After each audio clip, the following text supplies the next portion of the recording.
Welcome छ साथीहरू तपाईहरुलाई मेरो युट्युब च्यानलमा। आज चाहिँ मैले कटहर र आलुको सब्जी बनाउन गइरहेको छु र अब यो बनाउने पनि सबैको आफ्नो तरिका हुन्छ हैन। तपाईहरु चाहिँ कसरी बनाउनुहुन्छ?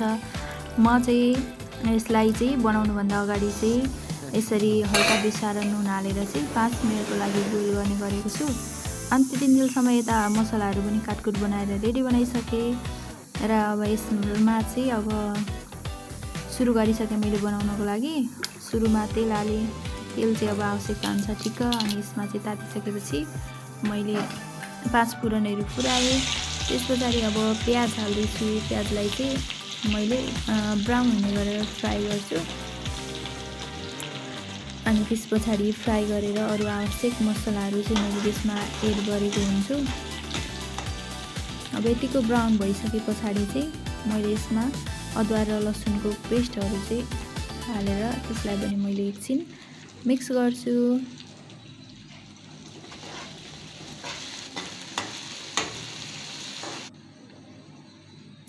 त्यसमा मैले एउटा डल्ले खुर्सानी पनि हाले।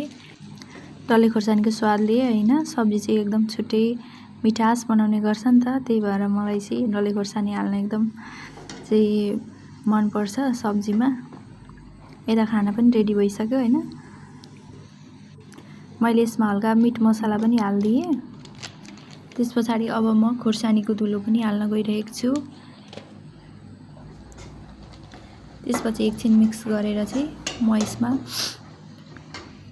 टमाटर एड गर्छु। टमाटर एड गरिसकेपछि यसलाई मैले एकछिन छोपेर पकाउँछु र यतिको तेल छोड्ने भइसकेपछि चाहिँ ल हेर्नुस् त यतिको तेल छोड्ने भइसकेपछि मैले यसमा अघि बोइल गरेर राखेको सब्जीलाई चाहिँ यहाँनेर हाल्छु।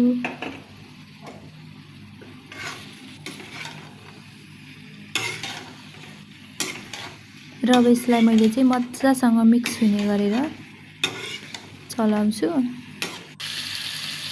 ल अब यतिको भइसकेपछि ग्रेभी हुनको लागि मैले हल्का पानी हालेर चाहिँ यसलाई एकछिन पकाउँछु।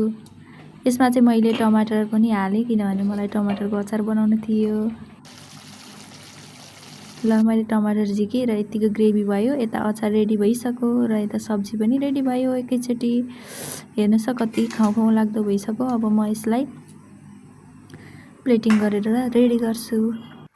ल साथीहरु प्लेटिङ पनि भइसक्यो। भोक पनि एकदम मज्जाले लागेको छ। अब म चाहिँ खान्छु हैन। तपाईले भिडियो हेरिदिनु भएकोमा चाहिँ धेरै धेरै धन्यवाद छ है त। बाइ।